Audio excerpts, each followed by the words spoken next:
My girlfriend scoffed. Stop being possessive. Say sorry to him, when I questioned her male bestie having her house key. I thought I was asking for basic respect in a relationship, but apparently, I was the problem. That's what Cassie made crystal clear the morning after Marcus walked in on us without warning, using his spare key like he owned the place. I'm Trevor, 29, been working as a paramedic for the Chicago Fire Department for 6 years now. Seen enough domestic situations to know when something feels off, but I'd been dating Cassie for nearly 2 years and figured I should trust her judgment about her childhood friend Marcus. That trust got tested real quick when I was kissing my girlfriend in her living room last Tuesday evening, thinking we had privacy, only to hear the front door click open and Marcus stroll in like he lived there. Oh shit, sorry guys, he laughed, not looking particularly sorry as Cassie scrambled to adjust her shirt. Didn't realize you had company, Cass. Company. Like I was some random hookup instead of her boyfriend of almost 2 years. Marcus is 31, married to his college sweetheart Lauren, and has this way of making me feel like an outsider in my own relationship. He's one of those guys who remembers every inside joke from high school, brings up stories I wasn't part of, and somehow makes his constant presence in Cassie's life seem completely normal. The spare key thing had always bothered me, but I'd never said anything because Cassie would get this defensive look whenever I questioned their friendship. This time felt different though. Walking in during an intimate moment crossed a line I couldn't ignore. Maybe you should call ahead next time, I said, keeping my voice calm and reasonable. Just so we know to expect you. The temperature in the room dropped about 20 degrees. Marcus's easy smile tightened, and Cassie shot me a look that could have melted steel. It was just a mistake, Trevor, she said, her voice carrying that warning tone I'd learned to recognize. Marcus has had that key for years. It's not like he planned this. But that was exactly my point. Having a key for years didn't mean he should use it without checking first, especially when her boyfriend was over. I work odd shifts at the fire station, sometimes pulling 24-hour rotations, so I'm not always at Cassie's place. Made sense that emergencies happen and trusted friends need access. What didn't make sense was treating her apartment like a revolving door when basic courtesy could avoid awkward situations. I get that accidents happen, I said, looking directly at Marcus. I'm just saying maybe a quick text or call would prevent this kind of thing in the future. Marcus shifted uncomfortably, glancing between Cassie and me like he was waiting for her to handle the situation. Which she did, just not the way I expected. You're being ridiculous, Cassie said, crossing her arms. Marcus isn't some stranger. He's like family. We grew up together. His mom practically raised me after my parents divorced. The family angle was her go-to defense whenever I expressed any discomfort about their relationship. Marcus had been her emergency contact until I came along, knew her coffee order better than I did, and somehow always appeared during her bad days with flowers or her favorite takeout. Their connection ran deep, I understood that. But understanding something doesn't mean you have to be comfortable with every aspect of it. I'm not asking him to give up the key, I said carefully. Just maybe use it more thoughtfully. That's when Cassie really lost it. Stop being possessive, she snapped, her voice getting that sharp edge that meant the conversation was about to spiral. This is exactly the kind of controlling behavior that ruins relationships. Marcus has never done anything inappropriate. He's married, for God's sake. Married to Lauren, a sweet woman who worked as a pediatric nurse and treated Cassie like a sister. Lauren, who had no idea her husband was currently making her boyfriend feel like an intruder in his own relationship. I never said he did anything inappropriate, I replied, fighting to keep my voice level. I'm talking about basic courtesy. But Marcus was already putting on his jacket, playing the wounded party perfectly. You know what, I should go, he said, looking genuinely hurt. I never meant to make anyone uncomfortable. Maybe I should just return the key if it's going to cause problems. The manipulation was smooth, I had to give him credit. Frame my reasonable request as an attack on their friendship, make himself the victim, and let Cassie rush to reassure him. Which she did, exactly on cue. Don't be ridiculous, she told him, shooting another glare in my direction. You're not giving up anything. Trevor's just being oversensitive. Oversensitive. That stung more than I expected. In my line of work, reading situations quickly and trusting your instincts keeps people alive. When something feels wrong, you pay attention. Right now, everything about this situation felt wrong, but apparently, my professional instincts didn't count for much in my personal life. After Marcus left, Cassie and I had what she called a discussion, and I would describe as her explaining why I was wrong about everything. She agreed to mention my concerns to Marcus, but made it clear she thought I was overreacting to what she called a simple mistake between old friends. I went home that night wondering if I was actually being possessive, or if I just learned something important about where I ranked in my girlfriend's priorities. Turned out, I was about to discover exactly how little I knew about Marcus and his definition of appropriate behavior. The guilt trip started 3 days later when Cassie called me at the station, her voice tight with frustration. "Marcus feels completely disrespected," she announced, like I'd committed some unforgivable sin.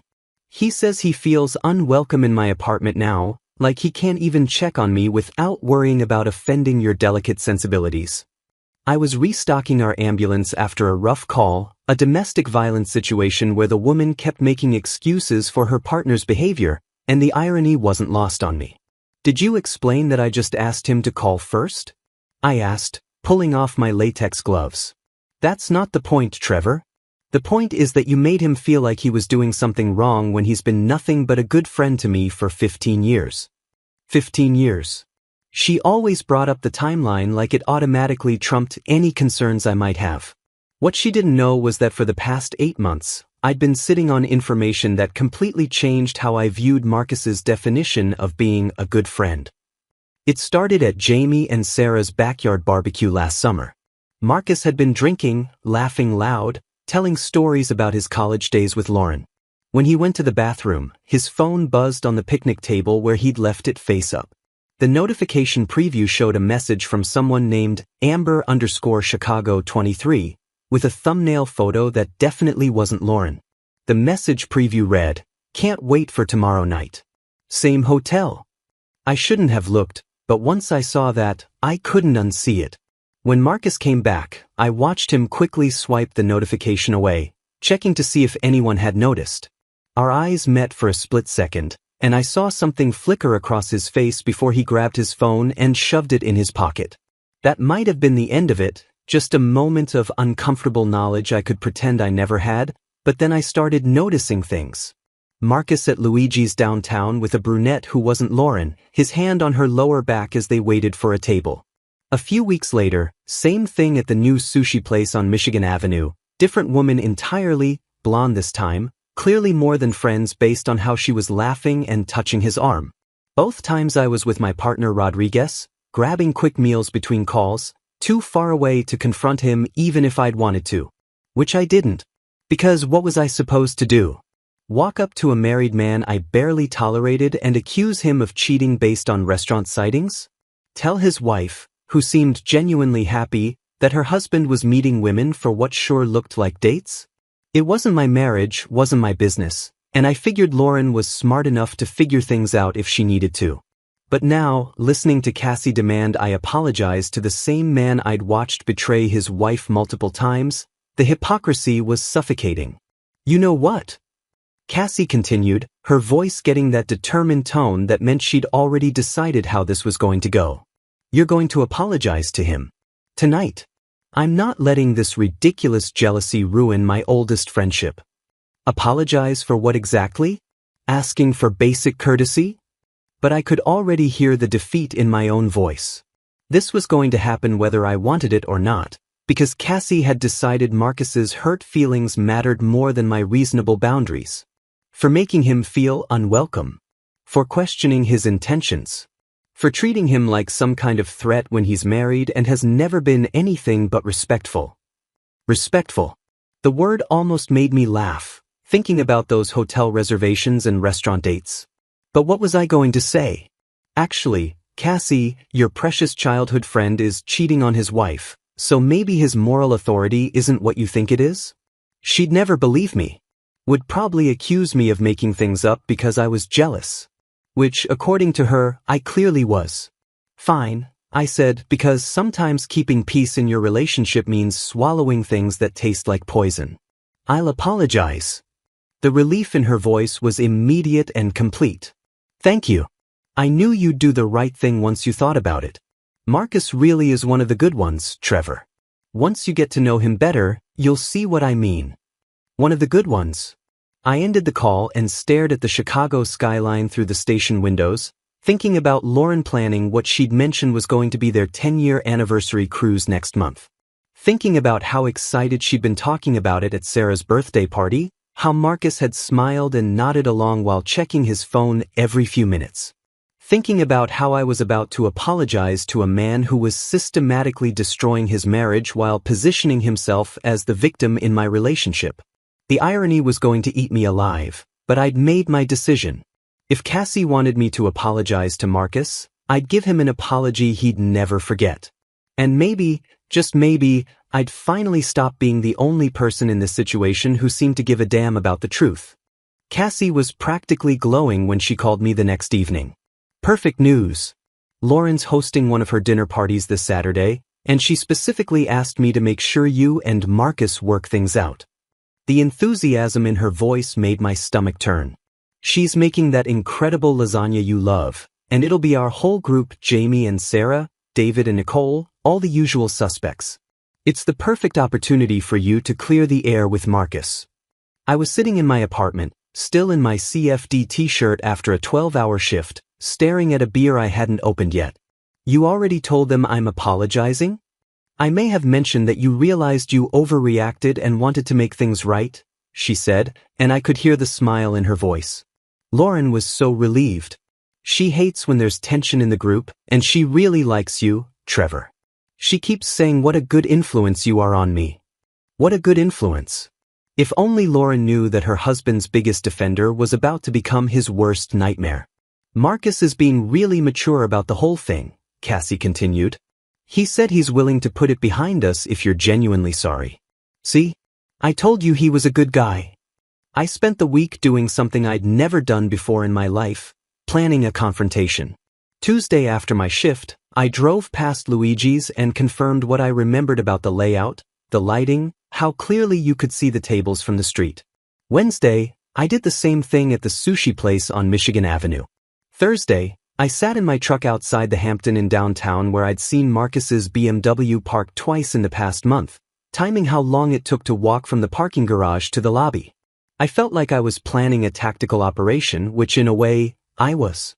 The weight of keeping Lauren in the dark while watching her excitedly plan their anniversary cruise was crushing me. She'd cornered me at Sarah's birthday party 2 weeks ago, bubbling over with details about the itinerary she'd booked. 10 years married, can you believe it? She'd said, her face lighting up in that way that made everyone around her smile.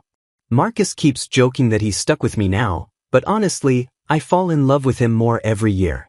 He's been working so hard lately, putting in all these extra hours to make sure we can afford the cruise without touching our savings. Extra hours. I'd nodded and smiled and hated myself for it, watching Marcus across the room charming Jamie's sister while his wife talked about falling in love with him more every year. The man was a sociopath, and somehow I was the bad guy for asking him to knock before entering my girlfriend's apartment. Friday night, Cassie came over to my place with takeout and that satisfied expression she got when she thought she'd successfully managed a situation. I'm so proud of you for doing this, she said, unpacking Thai food on my coffee table. It shows real maturity, being willing to admit when you're wrong. I wasn't wrong, but I was about to prove exactly how right I'd been in the most spectacular way possible. Lauren's been cooking all day, Cassie continued. She's so excited to have everyone together. She keeps texting me about how this dinner is going to be perfect, how happy she is that you and Marcus are working things out like adults. Perfect. The word tasted bitter in my mouth. Saturday afternoon, I stood in front of my bathroom mirror, adjusting my collar and trying to convince myself I was doing the right thing. In my line of work, we have a saying, sometimes you have to break bones to save lives. What I was about to do would break more than bones, but maybe it would save Lauren from wasting any more years on a marriage that was already dead. She deserved to know the truth before she spent her life savings on an anniversary cruise with a man who was celebrating their decade together by sleeping with random women from dating apps. I drove to Marcus and Lauren's suburban house with my hands steady on the wheel, my mind clear about what needed to happen. Cassie met me at the door, beaming like she'd orchestrated world peace. "Everyone's here already," she said, linking her arm through mine. "Marcus is in the kitchen helping Lauren with the wine. This is going to be such a great evening." Through the kitchen doorway, I could see Lauren laughing at something Marcus was saying, her hand resting affectionately on his shoulder while he opened a bottle of wine. She looked genuinely happy, completely unaware that her husband had been systematically betraying her trust for years while her best friend orchestrated apologies on his behalf. "Ready to make things right?" Cassie whispered, squeezing my arm encouragingly. I looked around the room at our friends, all of them expecting a simple apology and a return to normal. Jamie and Sarah were setting up a board game on the side table. David and Nicole were looking through Lauren's photo albums from their recent trip to Napa. Everyone relaxed and comfortable, preparing for what they thought would be just another pleasant evening with friends. "Yeah," I said, my voice steady and calm. "I'm ready to make things right." Dinner started exactly like every other gathering at Marcus and Lauren's house. Lauren had outdone herself with the lasagna, the dining room table was set with her grandmother's china, and everyone was laughing about David's latest disaster at his accounting firm. I sat there making small talk, watching Marcus play the perfect husband, refilling Lauren's wine glass and telling stories about their upcoming anniversary cruise. 10 years next month, he said, raising his glass in a toast. "Here's to my beautiful wife, who somehow still puts up with me after all this time." Everyone raised their glasses, smiling at what looked like genuine marital happiness. Lauren beamed, leaning over to kiss his cheek. "He's being modest," she said. "Marcus has been working so hard lately to make sure we can afford this cruise. All those late nights at the office, weekend client meetings. I'm married to the most dedicated man in Chicago. Late nights at the office. Weekend client meetings." I took a long sip of wine and waited for the right moment. It came during dessert, when Cassie decided it was time to address the elephant in the room. "So," she said brightly, looking between Marcus and me, "I think Trevor has something he'd like to say." The table went quiet, all eyes turning to me expectantly. Marcus leaned back in his chair with that magnanimous expression people get when they're about to graciously accept an apology they feel they deserve. Lauren looked hopeful, clearly wanting her dinner party to end with reconciliation and restored harmony. "Actually, I do have something to say," I began, setting down my fork and looking directly at Marcus. "I want to apologize for questioning your use of Cassie's apartment key." Marcus nodded approvingly, already basking in his vindication. "I realize now that I was completely out of line," I continued, my voice calm and measured. "A man who's been nothing but loyal and faithful in all his relationships deserves better treatment than that." Something flickered in Marcus's expression, but I kept going. "Which is why I think Lauren deserves to know about your profiles on 3 different dating websites." The silence that followed was deafening. Lauren's wine glass stopped halfway to her lips. Jamie's fork clattered against his plate. Sarah actually gasped. Marcus went white, his mouth opening and closing like a fish out of water. "Trevor, what are you talking about?" Cassie demanded, but I wasn't looking at her anymore. I was focused entirely on Lauren, whose face was cycling through confusion, denial, and dawning horror. "I'm talking about Amber from the Hampton Inn," I said, keeping my voice gentle but clear. "And Jessica from Luigi's restaurant. And whatever her name was at the sushi place on Michigan Avenue." "You're insane," Marcus finally managed to say, but his voice cracked. "I don't know what kind of sick game you're playing, but the Hampton Inn charges $89 a night for their standard rooms," I continued, still speaking directly to Lauren. "I know because I looked it up after I saw Marcus's BMW in their parking garage. Twice. On nights when he told you he was working late." Lauren set down her wine glass with mechanical precision. "Marcus?" she said quietly. "What is he talking about?" "He's lying," Marcus said, but sweat was beading on his forehead. "He's making this up because he's jealous of our friendship, because he can't handle that Cassie has other important people in her life." "The second phone," Lauren said suddenly, her voice barely above a whisper. "I found it in your car last week. You said it was for work." The room erupted. David stood up so fast his chair tipped over. Nicole grabbed Sarah's hand like she needed an anchor. Cassie was staring at me with absolute fury and disbelief. But Marcus was completely focused on his wife, watching 10 years of careful deception crumble in real time. "Lauren, baby, let me explain," he started, reaching for her hand. She yanked it back like he'd burned her. "Explain what? Explain the credit card statements I've been finding? The receipts you thought you hid? The way you've been treating me like I'm paranoid for asking questions? You knew." Marcus's voice was barely audible. "I've suspected for months," Lauren said, standing up from the table with eerie calm. "But every time I tried to talk to you about it or asked Cassie for advice, I was told I was being insecure, that I should trust you more. That good husbands like you don't just throw away 10-year marriages for random hookups." She turned to look at Cassie, who had gone pale. "You knew, didn't you? That's why you were always so quick to reassure me. Why you always had explanations for his behavior." "I was protecting you," Cassie whispered. "I knew he'd stop eventually. I thought you thought what? That I was too weak to handle the truth?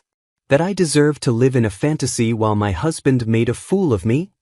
Lauren's voice was rising now, years of suppressed suspicion and gaslighting finally breaking free.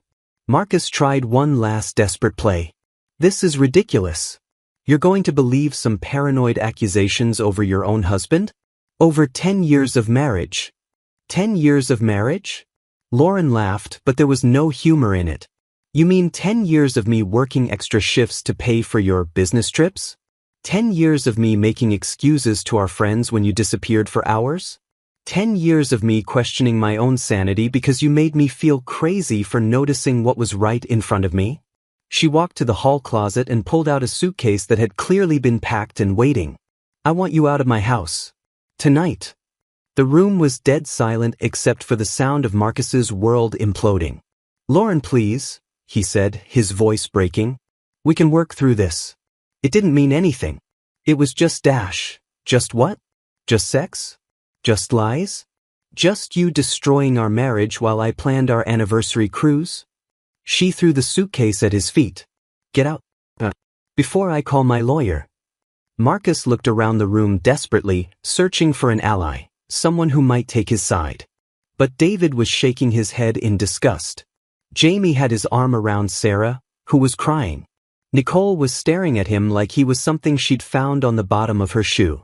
And Cassie was backing toward the door, finally understanding that her careful management of the situation had just exploded in the most spectacular way possible. "This isn't over," Marcus said, grabbing his suitcase and heading for the door. "You'll regret this, Lauren. All of you will regret this." But Lauren wasn't listening anymore. She was looking at me with an expression I couldn't quite read. "Thank you," she said simply. "I know this wasn't easy for you to do, but thank you for finally telling me the truth." The next morning, Cassie stormed into my apartment like a hurricane, her key turning in the lock before I was fully awake. "What the hell did you do?" she screamed, standing in my bedroom doorway with mascara streaked down her cheeks. "Do you have any idea what you've destroyed?" I sat up in bed, checking the clock. 7:30 a.m. She'd probably been up all night, either crying or plotting my destruction, maybe both. "I told the truth," I said simply. "Something you apparently forgot how to do." "The truth?" She laughed, but it sounded more like a sob. "You humiliated my best friend. You destroyed a marriage. You made me look like an idiot in front of all our friends." "How long, Cassie?" I asked, getting out of bed and pulling on a t-shirt. "How long have you known about Marcus?" The question stopped her mid-rant. Her face went through several expressions before settling on defiant guilt. "I don't know what you're talking about." "Try again. Because Lauren asked you for advice about his behavior for months, and you kept telling her she was being paranoid. That doesn't happen by accident." Cassie's shoulders sagged, the fight going out of her all at once. She walked to my kitchen and slumped against the counter. 18 months, she whispered. "Maybe longer." 18 months. I stared at her, trying to process what I was hearing. "You've known he was cheating on Lauren for a year and a half, and you said nothing?" "It wasn't that simple." The defensive anger was back. He promised me it was just a phase, that he was going through some kind of midlife crisis. He said he'd stop. And you believed him. I wanted to believe him. Lauren was so happy, Trevor. She was planning their anniversary, talking about maybe starting a family after the cruise. How was I supposed to destroy all that? By telling her the truth before she spent her life savings on a romantic getaway with a serial cheater? I was getting angry now, the full scope of her betrayal becoming clear. How were you helping her by letting her live in a fantasy? I was protecting her. Cassie shouted. From unnecessary pain. From having to start over at 30. From losing the only stable thing in her life. What about the women he was sleeping with? Were you protecting them too? That's different. How is that different? But even as I asked, pieces were falling into place. Jesus, Cassie. You helped him, didn't you? That's why he needed your key. She turned away, staring out my kitchen window like the Chicago skyline might save her from this conversation. It wasn't like that. What was it like? Because from where I'm standing, it looks like you turned your apartment into a cheating hub while lecturing me about trust and friendship. He needed somewhere safe, she said quietly. Somewhere Lauren would never think to look. And it wasn't all the time, just occasionally when a hotel felt too risky. I felt sick. Actually physically nauseated. You let him bring other women to your apartment. The apartment where I sleep. Where I keep my things. You're never there during the day anyway. The casualness of it, like she was talking about borrowing a cup of sugar, made me want to throw something. That's not the point, Cassie. The point is that you made me an unwitting accomplice to destroying your best friend's marriage. I was trying to minimize the damage. If Marcus was going to cheat anyway, at least this way I could keep track of it. Make sure he was being safe. Try to talk sense into him. For 18 months. I kept hoping he'd come to his senses. That he'd realize what he was risking and stop on his own. She finally turned to look at me, and I saw something in her eyes I'd never seen before. Not just guilt, but genuine fear. You have no idea what you've done, Trevor. Lauren's going to lose everything. The house, half their savings, her entire life as she knows it. She was going to lose it anyway, I said. The only difference is now she gets to make her own choices about her future instead of living in a lie you helped maintain. I was protecting her, she said again, but weaker this time. You were protecting Marcus. There's a difference. The truth of it hung in the air between us. Cassie had spent 18 months enabling Marcus's affairs while gaslighting his wife, and somehow she'd convinced herself she was the hero of this story. Did you ever think about what would happen when she found out? Because she was going to find out eventually, Cassie. They always do. I thought he'd stop. I thought once he got it out of his system, this wasn't him getting something out of his system. This was a pattern. A lifestyle. And you were part of it. She started crying then, real tears this time instead of the angry, frustrated ones from earlier. I never meant for it to go this far. It started with just one woman, just one mistake, and Marcus begged me not to tell Lauren. Said it would destroy her for no reason since it was never going to happen again. But it did happen again. Again and again and again, she sobbed. And every time he promised it was the last time. Every time, I believed him because the alternative was watching my best friend's world fall apart. So instead, you helped tear it down piece by piece while she paid for the privilege. Cassie looked at me with something that might have been hatred. You're so righteous, aren't you? So sure you did the right thing. Well, congratulations, Trevor. You got your revenge on Marcus, and all it cost was Lauren's happiness and our relationship. Our relationship ended the moment you decided Marcus's secrets were more important than basic honesty. I just didn't know it yet. I walked to my front door and opened it. I think you should leave. She gathered her purse and jacket, moving like someone in a daze. At the door, she stopped and looked back at me. For what it's worth, she said quietly, I really thought I was doing the right thing. I know you did, I replied. That's what makes this so much worse. 3 days later, Lauren called me. Could we meet for coffee? She asked, her voice steady but tired. There are some things I'd like to discuss, if you're willing. We met at a quiet cafe downtown, one of those places with mismatched furniture and local art on the walls.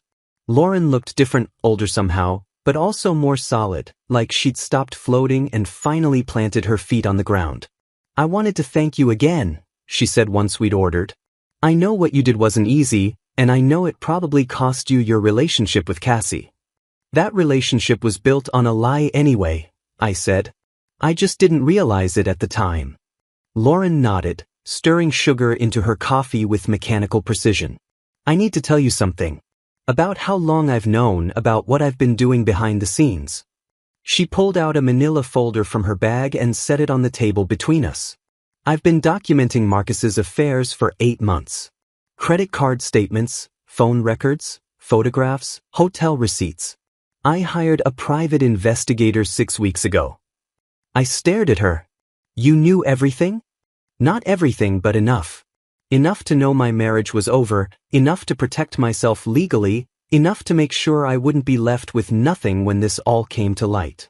She opened the folder and showed me a stack of papers that would have made any divorce attorney smile. But what I didn't know was the extent of Cassie's involvement. Her voice got quieter. "She was my closest friend, Trevor. When I started having suspicions about Marcus, she was the first person I called.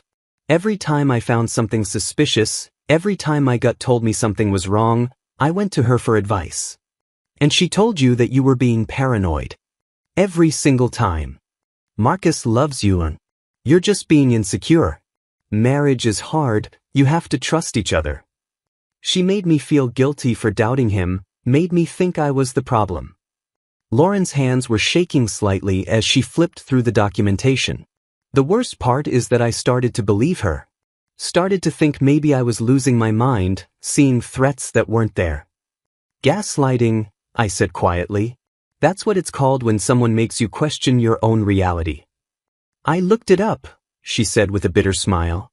"Turns out there's a name for everything Marcus and Cassie were doing to me.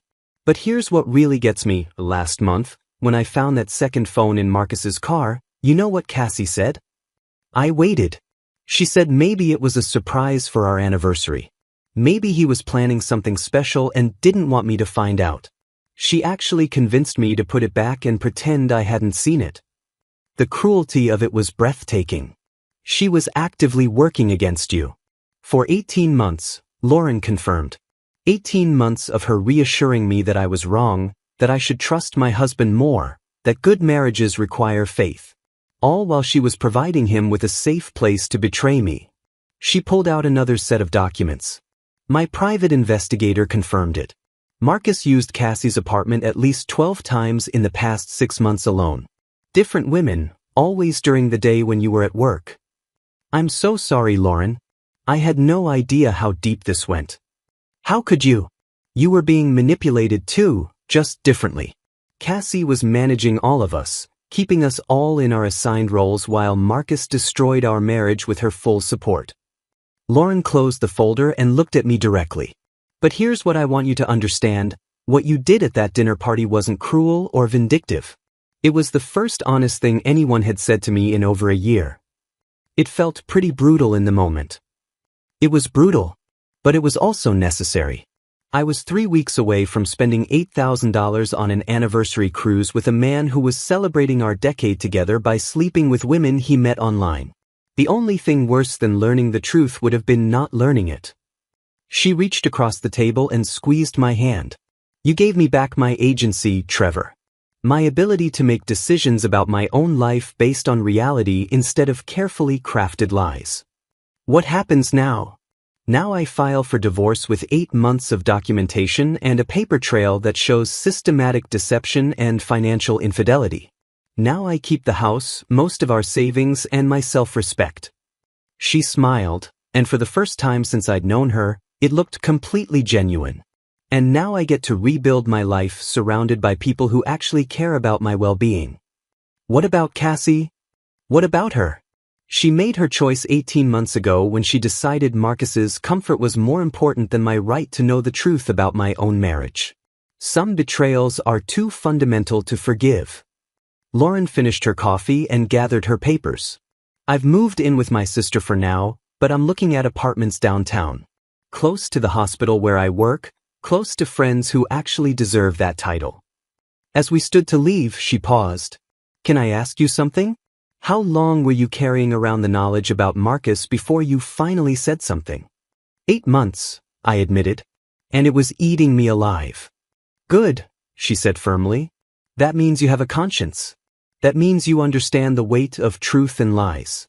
Cassie carried the same knowledge for more than twice as long and slept just fine. Outside the cafe, Lauren hugged me goodbye. Thank you for being brave enough to tell me what everyone else was too cowardly to say. Thank you for caring more about my future than your own comfort. I watched her walk away, shoulders straight, purpose in her step. She looked like someone who'd finally stopped apologizing for taking up space in her own life. The confrontation with Cassie happened 2 weeks later when she showed up at my apartment unannounced, looking like she hadn't slept in days. We need to talk, she said, pushing past me into my living room. This has gone too far, Trevor. You've destroyed everything. I closed the door and followed her, noting how different she looked. The confident, managing version of Cassie had been replaced by someone who seemed genuinely lost. What's gone too far? I asked. Lauren filed for divorce yesterday. She's taking Marcus for everything he's worth, and now everyone in our friend group thinks I'm some kind of monster. She collapsed onto my couch like all the fight had gone out of her. Jamie won't return my calls. Sarah blocked me on social media. Even David, who barely knows any of us that well, told Nicole he doesn't want me at their engagement party. Did you think there wouldn't be consequences? I thought people would understand that I was trying to protect everyone, that I was caught in an impossible situation. Cassie looked up at me with genuine confusion. How is that so hard to grasp? Because you weren't protecting anyone, Cassie. You were enabling Marcus while gaslighting Lauren. There's a difference. I was preventing unnecessary pain. Whose pain? Because it sure wasn't Lauren's. She spent 18 months questioning her own sanity while you reassured Marcus that his secrets were safe. Cassie's face crumpled. You don't understand what it was like being caught between them. Marcus kept promising he'd stop, that he just needed time to work through whatever was happening to him. And Lauren was so happy when she wasn't suspicious. I thought if I could just manage the situation until Marcus came to his senses. Manage the situation, I repeated. That's what this was to you? A situation to be managed instead of a marriage being destroyed. I never wanted it to go this far, she whispered. It started with just one woman, just one mistake. Marcus was devastated, said it was the biggest regret of his life. He begged me not to tell Lauren because it would destroy her for no reason since it was never going to happen again. But you knew it would happen again. I hoped it wouldn't. And when it did, I thought maybe it was just a phase, something he needed to get out of his system. By the time I realized it was a pattern, I was in too deep. How was I supposed to tell Lauren I'd been lying to her for months? The same way you should have told her from the beginning. With honesty. Cassie started crying, the kind of exhausted tears that come from fighting a battle you know you've already lost. Marcus threw me under the bus, she said bitterly. When Lauren's lawyer contacted him for the divorce proceedings, he told them I was obsessed with him, that I helped him cheat because I was jealous of their marriage and wanted to break them up. I stared at her. You're surprised by that? I protected him for 18 months. I lied to my best friend, I let him use my apartment, I covered for him with elaborate alibis. And the minute things got difficult, he made me the villain to save himself. What did you expect? Loyalty? From a man who spent years betraying his wife. The irony seemed lost on her, but I pressed on. You enabled a sociopath, Cassie. Did you really think he'd protect you when his own interests were at stake? I thought we were friends, she said quietly. I thought he cared about me, at least enough not to destroy my reputation to save his own skin. Marcus never cared about anyone but Marcus. That's why he was cheating in the first place. I sat down across from her, feeling something like pity mixed with disgust. The question is, why did you care about protecting him more than protecting Lauren? She was quiet for a long time, staring at her hands. I don't know, she finally admitted. Maybe because Lauren was always so strong, so capable. She had her career, her independence. I thought she could handle anything. But Marcus seemed so fragile when he was confessing his mistakes, so genuinely torn up about what he'd done. So you decided Lauren could handle being betrayed, but Marcus couldn't handle the consequences of his choices. When you put it like that, it sounds terrible. It was terrible. And now you're facing the consequences of enabling it for 18 months. Cassie looked around my apartment like she was seeing it for the first time.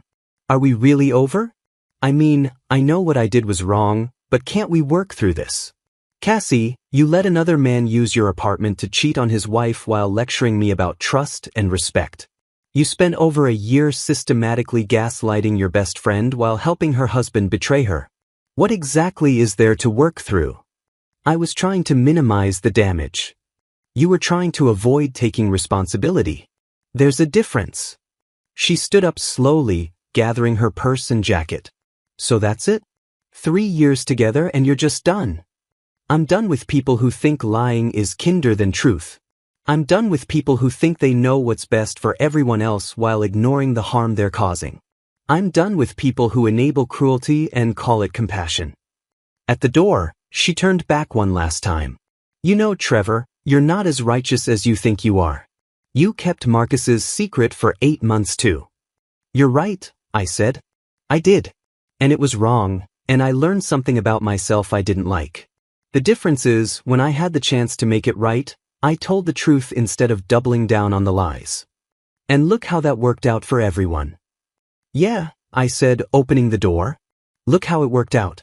Lauren's free, Marcus is facing consequences for his actions, and you're learning that enabling bad behavior doesn't make you a good friend.